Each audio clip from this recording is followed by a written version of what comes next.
कुछ हो हमारे बीच में, मतलब नोशा क्या बातचीत बहुत तगड़ी ही हो गई है। तो 3-4 दिन से बातचीत नहीं हो रहा है मेरे और मेरे पतिदेव के बीच में। लेकिन इसका मतलब ये नहीं है कि आप उम्र में बड़े हो तो आपको इज्जत पाने का पूरा अधिकार है, और आपसे जो अगर छोटे हैं तो हमारे आप जब चाहे तो बेइज्जती करते रहे। यहाँ मतलब सही बात रखना, छोटों का बड़ों के आगे जुबान लड़ाना ही नहीं होता है।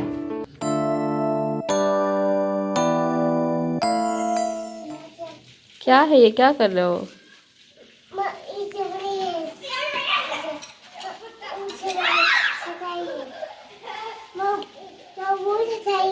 चटाई है वो? तो क्या कर रहे हो आप चटाई के साथ? क्या कर रहे हो? तो मत तोड़िए, खराब हो जाएगा ना। आप नहीं तोड़, बदमाशी करोगे आप।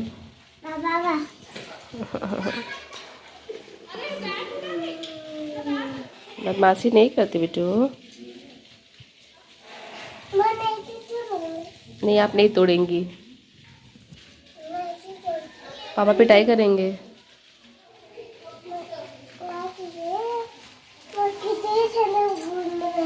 हाँ, कितना इशारा। कितना अच्छा। हैप्पी मत मारो, नहीं मारो प्लीज, प्लीज नहीं मारो, मुझे बहुत लगता है। नहीं मारो प्लीज। नहीं, नहीं मारो। नो, नहीं करो, नहीं करो, वेरी बैड, नहीं करो, नहीं करो बेटा। पापा कहाँ गए? आप बताओ। वो शैडो है। शैडो नहीं पकड़ सकते आप। नहीं, हाँ शैडो काट देगा। अच्छा बताइए, पापा कहाँ गए? मम्मा से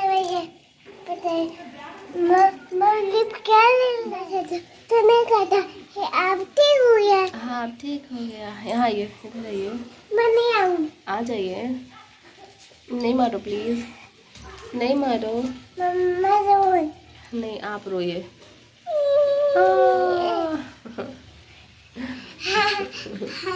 रो रहे हो? Hello everyone, good afternoon and welcome back to my channel Chanda Prince official. So अभी दोपहर का टाइम हो रहा है, 3:30 बज गए हैं और मैं बैठी हुई हूँ धूप लेने। अपने बालकनी में आई हुई हूँ धूप लेने के लिए। सो भी है तो यहीं खेल रही है, और सभी पापा गए हुए हैं सब्जी लेने के लिए, क्योंकि सब्जी सब ख़त्म हो चुकी है, तो गए हुए हैं लेने के लिए। और मेरी तबीयत इतनी ज़्यादा ख़राब हो गई है कि बिल्कुल कुछ करने का या कुछ बोलने का हिम्मत ही नहीं हो रहा है।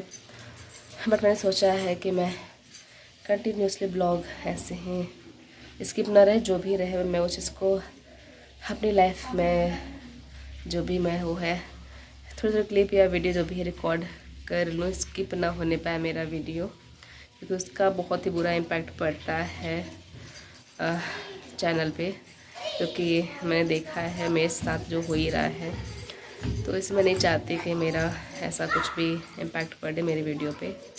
सो जो भी लाइफ का मैं अपना अपडेट देती रहूँगी, मैं अपने ब्लॉग करती रहूँगी, और जब मुझे टाइम मिलेगा, अच्छे से फ्री टाइम मिलेगा, तो मैं फिर वापस वीडियो पे कंटिन्यू करूँगी, अपने वीडियो बनाना स्टार्ट कर दूँगी।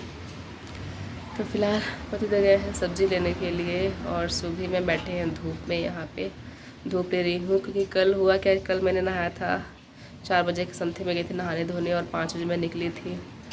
तो मुझे लगा नहीं था थोड़ी ठंडी लग जाएगी, लेकिन काफ़ी तगड़ी मुझे ठंडी लग गई है।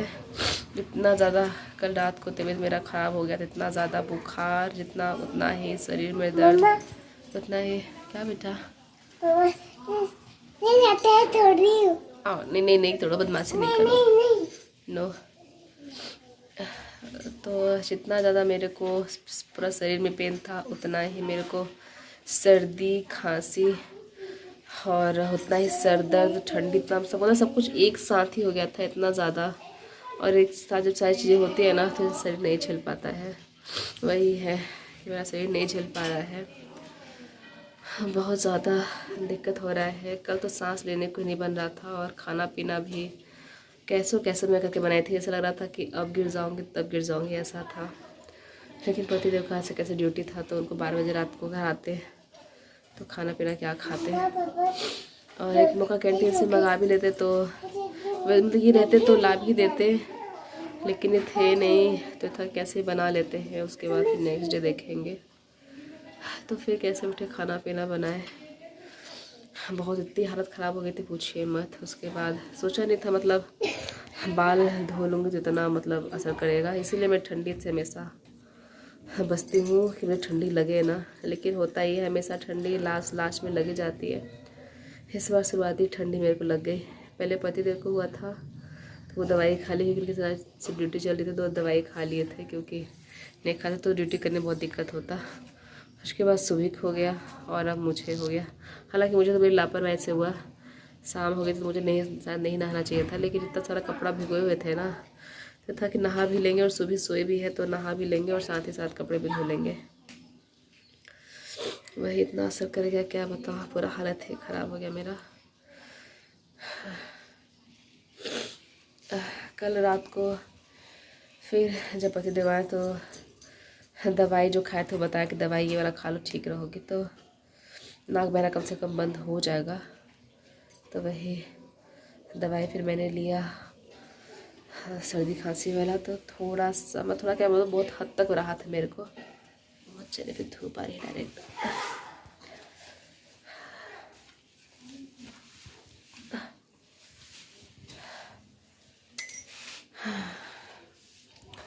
बहुत हद तक फिर अभी राहत है मेरे को। और सुबह भी मेरे उठने की बिल्कुल हिम्मत नहीं हो रही थी। ऐसा लग रहा था चुपचाप रजाई में पड़े रहे, चुपचाप पड़े रहे, कुछ भी ना करें। क्या कर रहे हैं बेटा? क्या कर रहा है? अरे अरे अरे इतना प्यार माँ से करते हो आप। सुबह भी उठे तो मेरी हिम्मत नहीं हो रही थी। सुबह क्या मतलब क्या टाइम मेरा कोई यही नहीं। सुबह तो 7 बजे ही उठ गई थी, लेकिन जाना गनीमत ये है कि आज पतिदेव थे रूम पे। आज मतलब उनका हॉलीडे है, आज रेस्ट रहता है उनका, ऑफिस ऑफ रहता है आज के डेट में। तो ये है कि काफ़ी मेरे को आराम हो गया था, मेरे को काफ़ी मतलब रिलैक्स करने को मिल गया सच में। इधर आज नहीं होते तो मेरी हालत इतनी ख़राब हो जाती, बट इनके होने की वजह से आज सच में जान आ गई। वरना कल तो लग रहा था मतलब जीने मरने पे ऐसा था, इतनी हालत मेरी ख़राब हो गई थी। और उतना ही सुबह परेशान कर रही थी, क्योंकि वो सो के उठ चुकी थी, दोपहर में नींद पूरी कर ली थी। हाँ पूरी रात इतना परेशान कर रही थी मेरे को जब तक ये नहीं आए थे। उसके बाद जब ये आया तो फिर तो मैंने बोला आप खिलाइए और सुलाइए, तो सुलाना होगा सोएगी, बट मेरी हिम्मत नहीं है। तो जब तक नहीं आए थे तब तक तो इतना परेशान कि मम्मा ये कर दो वो कर दो, धाय खाना खिला दो, वाटर पिला दो, बाथरूम करा दो। बट ये बोल रही मेरे कान में आवाज़ जा रही थी, मेरे को हिम्मत नहीं तक मैं उठ के मतलब कुछ कर सकूँ। फाइनली फिर जब ये आया तो राहत जान में जान आ गई। और उसके बाद फिर अब आज सुबह से यही ही देख रहे हैं। इसको सुबह 7 बजे उठ गई थी तब से लेके इसी को देख रहे, घुमाना फिराना सब चीज़। नाश्ता भी आज सुबह लेने गए, उसके बाद दोपहर का खाना भी लेने गए। मैं सुबह उठी थी नाश्ता करके फिर सो गई। और जब दोपहर में उठी कुछ बनाया खाना पीना, क्योंकि 1:30 बज गया था। तो देखे ये नहीं थे और सुबह भी नहीं थी, तो मुझे लगा साथ गए होंगे घुमाने उमाने झूला झुलाने, लेकिन वो तुरंत आ गए। फिर नाश्ता बोल खाना लेने गए हुए थे कैंटीन से। फिर खाना खाते हुए तो इसकी ठीक नहीं है, तू भी बनाएगी, तो इसी वजह से चिंता सच में। हालांकि अभी मेरी और मेरे पति देव की नोकझोंक हुई है, मतलब 3-4 दिन हो गया नोकझोंक हुए। होता है कुछ बात पे हो जाती है कभी कभी नोकझोंक, तो ऐसा ही एक पर्सनल बात पे नोकझोंक हमारे बीच में, मतलब नोकझोंक क्या बातचीत बहुत तगड़ी ही हो गई है। तो 3-4 दिन से बातचीत नहीं हो रहा है मेरे और मेरे पति देव के बीच में। बट उसके बावजूद भी होता है ना केयरिंग। जब उनकी तबीयत ख़राब थी तो उनकी केयर मैं कर रही थी, और जब अभी मेरी तबीयत ख़राब है तो वो पूरी केयर कर रहे हैं, जितना उनसे हो पा रहा है वो सब कुछ कर रहे हैं मेरे लिए। उसके बाद फिर चले गए हैं सब्जी लेने के लिए, और सुबह में बैठे हुए हैं। कितने होता है ना, कितना भी नोक झोंक हुआ रहे, बातचीत हुआ रहे, बट एक होता है ना इंसान का केयर, वो नहीं ही हो सकता, नहीं हट सकता। भले हमारे बीच में बातचीत नहीं हो रहा है, मतलब सिर्फ काम भर की बातें, जैसे कुछ काम रहा, कुछ पूछना रहा तो हो गया, अदरवाइज़ फिर नहीं। वो अपने मुँह फुला बैठे हैं, मैं अपने मुँह फुला के बैठी हुई हूँ। मुझे लगता है कि जिस वजह से जिस बात पे बहस हुई है, लड़ाई हुई है, उस चीज़ में मैं सही हुई हूँ। उनको लगता है वो सही है, बट एक्चुअल में हूँ मैं ही सही, जो कि ये उनको ही पता चली गया है। वो अलग बात है कि अभी वो नहीं बोल रहे हैं, तो मैं भी नहीं बोल रही हूँ। जब बोलना होगा उनको लगेगा कि ज़रूरत है, सही है, बात करना चाहिए सही से। तो वही है कि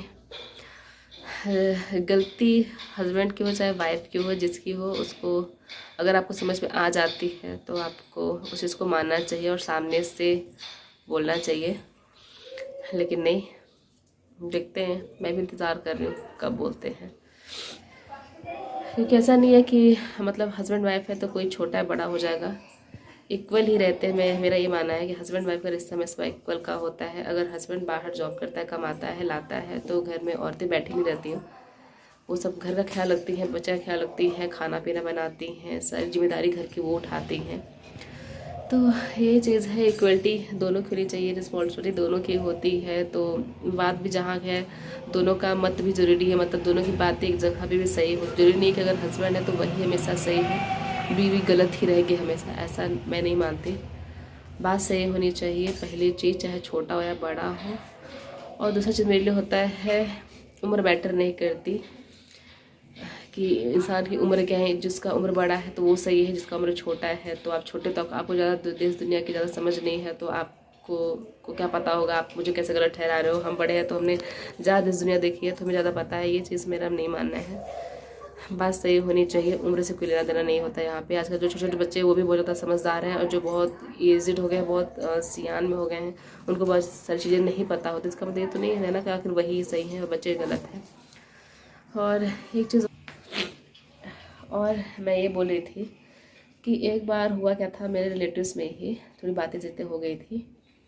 तो एक रिलेटिव से मेरी हो गई थी, जो मेरे रिलेटिव्स में ही आते हैं उनसे ही। वो मुझसे काफ़ी बड़े हैं, लेकिन उनका ये मानना है कि हम ज़्यादा बड़े हैं तो हमें देश दुनियादारी का पता है। ठीक है, वो बात सही है, आप हमसे बड़े तो आपको वाकई में ज़्यादा समझ है देश दुनिया की। लेकिन ये गलत फहमी रखना कि नहीं हम ही सही हैं और कोई सही है हो ही नहीं सकता, यहाँ पे ये चीज़ उनकी गलत है। कि किसी को ये लग रहा कि अगर हम बड़े हैं तो हमको ही सब पता है, हमने जो बोला है वो भी गलत चीज़ भी सही है, सही चीज़ भी सही है, तो ये बिल्कुल सही नहीं है, ये उनकी गलत फहमी है।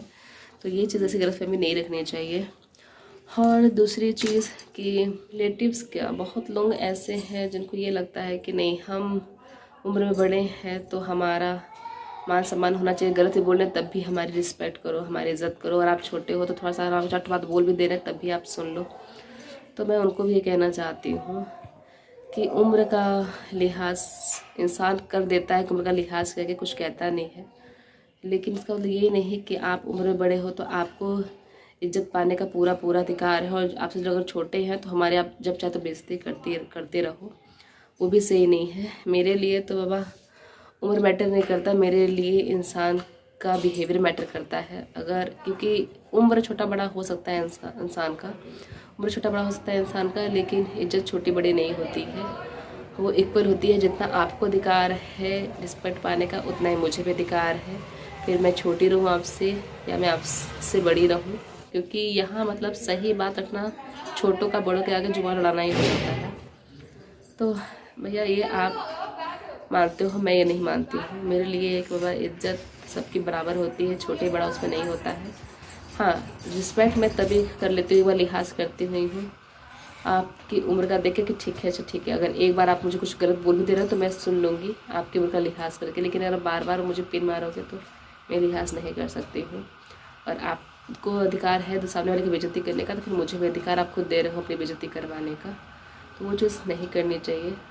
उम्र का लिहाज साइड करके बल्कि आप सामने वाले के व्यवहार का लिहाज करो और उसकी इज्जत का लिहाज करो। ये नहीं छोटा बड़ा मत देखो कि हमको बड़ा, हम आपसे बड़े हैं तो मतलब आपको अधिकार मिल गया मेरे साथ बदतमीजी करने का, बेइज्जती करने का। वो चीज़ जो रिलेटिव्स के लिए मैं स्पेशली कह रही हूँ, आई होप कि उनको ये वीडियो ज़रूर देखें, कभी ना कभी। आज तो नहीं देख सकते वो, क्योंकि अभी मैंने अपना यूट्यूब चैनल का जो लिंक है मैंने शेयर किया ही नहीं है अपने रिलेटिव्स में, क्योंकि मुझे पता है कि जब दिन मैं शेयर कर दूँगी उस दिन वो कोई ना कोई टोंट मारना शुरू कर देंगे। क्योंकि मैंने बहुत सारे यूट्यूबर्स जो हैं या जो सोशल मीडिया इन्फ्लुएंसर हैं या बहुत सारे ऐसे हैं जो यूट्यूब पे आए, बट वो स्टार्टिंग में जिन्होंने मतलब ये चीज़ गलती कर दी है अपने रिलेटिव साथ शेयर करके अपने चैनल को कि बहुत जल्दी प्रमोट हो जाए, बहुत जल्दी कौन है तू? मम्मा आंटी आई। कहाँ आई आंटी? कहाँ आई आंटी? मेरा बच्चा कितना फोटो दिख रहा है, मेरा बच्चा कितना फोटो दिख रहा है। तो जो लोग बहुत जल्दी इससे शेयर करते हैं कि बहुत जल्दी लोग रिलेटिव्स में इतने सारे रिलेटिव्स हैं तो तुरंत लोग लाइक करने लगेंगे, शेयर करने लगेंगे, बहुत ज़्यादा जल्दी चैनल प्रमोट हो जाएगा। बट ये बहुत ज़्यादा बेवकूफ़ी है, क्योंकि मैंने बहुत लोगों का देखा है ऐसा कि कर तो देते हैं चैनल का लिंक शेयर, लेकिन उतना ही उनको झेलना पड़ता है टेंट्रम्स। तो ये तो मैं बिल्कुल नहीं चाहती हूँ कि कभी मैं ये करूँ, जब तक मेरा चैनल अच्छे से प्रमोट नहीं हो जाता उस लेवल पे। तो मैं कभी अपने चैनल का मैंने आज तक कभी लिंक शेयर नहीं किया और मैं शेयर करूँगी भी नहीं। इस लायक मैं खुद चाहती हूँ मैं हो जाऊँ कि लोगों तक खुद मेरा वीडियो जाने लगे, ना कि मैं उनको बोलूँ वह मेरा चैनल सब्सक्राइब करो, मेरा चैनल लाइक करो। अपने रिलेटिव्स में कभी भी नहीं। मैं अपने ऑडियंस को बिल्कुल बोलती हूँ, क्योंकि मैं जानती हूँ कि जो लोग मुझे प्यार करते हैं, मुझे समझेंगे, मेरी वीडियो पसंद करते हो, ऑटोमेटिक वो जो मुझसे जुड़े हैं वो मुझे लाइक करेंगे। मैं अपने ऑडियंस को बोल सकती हूँ, बट मेरे अपने रिलेटिव्स को तो मैं नहीं बोलती, क्योंकि मैं जानती हूँ मेरे रिलेटिव्स कैसे हैं। इसलिए मैंने कभी भी ना ही अभी तक अपना लिंक शेयर किया है और ना ही मैंने उनको बताया भी है कि मैं अपने यूट्यूब मेरा चैनल है, और ना ही मैं उनको कहीं बताऊँगी। हाँ, जब ग्रोथ हो जाएगा तो ऑटोमेटिक में पता चल जाएगा, लेकिन तब तक उनका मुँह बंद हो जाएगा कुछ भी कहने के लिए।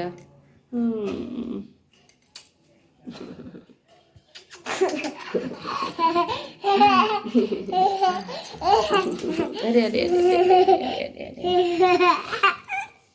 तो मैंने रिलेटिव्स वालों को अपने नहीं बताया है और नहीं बताऊंगी। उस लेवल तक मैं पहुंच जाऊंगी तो उनको खुद ही ऑटोमेटिक पता चल जाएगा, लेकिन हाँ तब तक उनको कहने के लिए नहीं रहेगा जो भी उल्टा पुल्टा पटांग टोंट मारते रहते हैं। तो नहीं रहेगा ताना मारने के लिए कि क्या है क्या नहीं है। बाकी जो मेरे रिलेटिव्स, जो मेरे ऑडियंस है जो मुझसे प्यार करते हैं, मैं उनको हमेशा बोलती हूँ और हमेशा बोलूँगी भी कि आपके सपोर्ट की बहुत ज़्यादा ज़रूरत है मुझे। हमेशा मुझे प्यार देते रहिए, सपोर्ट करते रहिए, मेरे चैनल को, मेरे वीडियो को लाइक करते रहिए और शेयर करिए, खोल के दिल खोल के प्यार दीजिए मेरे वीडियो को, ताकि मैं आगे आने वाले समय में इतना सक्सेस हो जाऊँ, इतना लोग मुझे जाने कि जो रिलेटिव्स जो ऐसे ऐसे मतलब जो होते हैं कुछ भरे पड़े रहते हैं, उनको रहे कि हाँ कोई इंसान कुछ करना चाहता है तो उसको डीमोटिवेट नहीं करना चाहिए हमेशा। अगर रिलेटिव है तो उनको सबसे पहले तो सपोर्ट करना चाहिए, ना कि डीमोटिवेट करना चाहिए। लेकिन यहाँ पे आज डेट में यही है कि एक्चुअल सच्चाई यही है कि रिलेटिव सिर्फ डीमोटिवेट करने के लिए होते, मोटिवेट करने के लिए नहीं होते। आपको मोटिवेट सिर्फ आपके पेरेंट्स ही कर सकते हैं, उसके अलावा दुनिया में कोई नहीं कर सकता। और दूसरी चीज़, अगर आप किसी काम में लगे हो तो अगर आपको आपके पेरेंट्स सपोर्ट कर रहे हैं तो वो काम बिल्कुल सही है। उसमें अगर सपोर्ट आपके पेरेंट्स नहीं करें तो आई थिंक कहीं ना कहीं वो काम गलत हो सकता है। बट पेरेंट्स सपोर्ट कर रहे हैं तो कोई दिक्कत नहीं है, आप दिल खोल के बिल्कुल जो भी है इस काम में लगना चाहते हैं आप वो काम कर सकते हो। रिलेटिव्स का तो चिंता ही हटा दो, क्योंकि वो होते ही हैं सिर्फ ताना मार, मेरे ख्याल से ताना मारने के लिए बने ही रहते हैं, आपके अंदर नुक्स निकालने के लिए, बुराई निकालने के लिए, इसी चीज़ के लिए। मुझे तो ऐसे ऐसे कोई रिलेटिव्स अपने में नहीं मिले हैं जो कभी बड़ाई कर दें 2-4 लोगों को छोड़ के, कि कभी मुझे पता है। और ऐसा भी है कुछ रिलेटिव्स ऐसे भी होते हैं कि सामने बहुत अच्छे रहेंगे लेकिन पीठ पीछे ही बीचिंग करते रहते हैं, वही बुराई ऐसे करते रहेंगे। तो ये चीज़ है, बट मुझे उससे लेना देना होता नहीं। मुझे सिर्फ अपने पेरेंट्स, अपनी फैमिली, अपने ससुराल और मायके, सिर्फ मेरे लाइफ में सिर्फ 2 ही लोग मैटर करते हैं। इसलिए मुझे कोई लेना देना भी नहीं होता रिलेटिव्स लोगों से कि मैं बहुत वो चीज़ करूँ। आप जब तक किसी मुकाम पे नहीं पहुंचोगे ना तब तक आपके रिलेटिव्स कभी सपोर्ट नहीं करते हैं। अगर आप डूब गए तो और ताना मारेंगे, लेकिन उभर गए तो फिर बहुत बड़ाई करेंगे। हाँ मुझे पता था आप इस लायक थे, इस लायक कर सकते हो, मुझे पता था आप ही ऐसा कुछ कर सकते हो लाइफ में, और लोग नहीं, लेकिन मुझे पता था आप कुछ ना कुछ करके दिखाओगे। ऐसा इस तरह का लैंग्वेज हो जाता है रिलेटिव्स वालों का। कुछ नहीं करोगे तो फिर बोलेंगे क्या किया यही तो, और सक्सेस नहीं हुए तो फिर बहुत ज़्यादा सुनाएंगे, और अगर सक्सेस हो जाओगे तो फिर बोलेंगे हाँ मुझे तो पता था कि आप कुछ ना कुछ लाइफ में करोगे, दिखाओगे। आपका दिमाग ही अलग है, आप बहुत लोगों से, फैमिली से बहुत अलग सोचते हो, बहुत अलग करते हो, बहुत सोच विचार आपका अलग रहता है। तो मुझे पता था कुछ ना कुछ लाइफ में ऐसा करोगे। इस तरह का रिलेटिव वालों का बातचीत रहता है।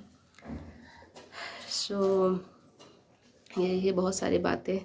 जब कैमरे ऑन नहीं करती हूँ ना तो मतलब जब मैं कुछ वीडियो बनाती नहीं हूँ तो मुझे लगता है क्या मैं बनाऊँ, मतलब कुछ बात करने के लिए है नहीं। लेकिन जब मैं कैमरा ऑन करती हूँ, जब सोचती हूँ किसी बात पे पहुँचती हूँ बात करने के लिए, हाँ कुछ बात करूँगी, तो इतनी सारी बातें हो जाती है बात करने के, लगता है कि बस बातें करते रहूँ करते रहूँ करते रहूँ। मेरी प्रिंसेस अभी भी ठीक ठाक रही हैं। जितना सारे जो चटाई का वो जो है ना, जो साइड साइड में वो निकल गया, उसका प्लास्टिक निकल गया है, तो वही खींच खींच के सब नीचे फेंक रही है वो।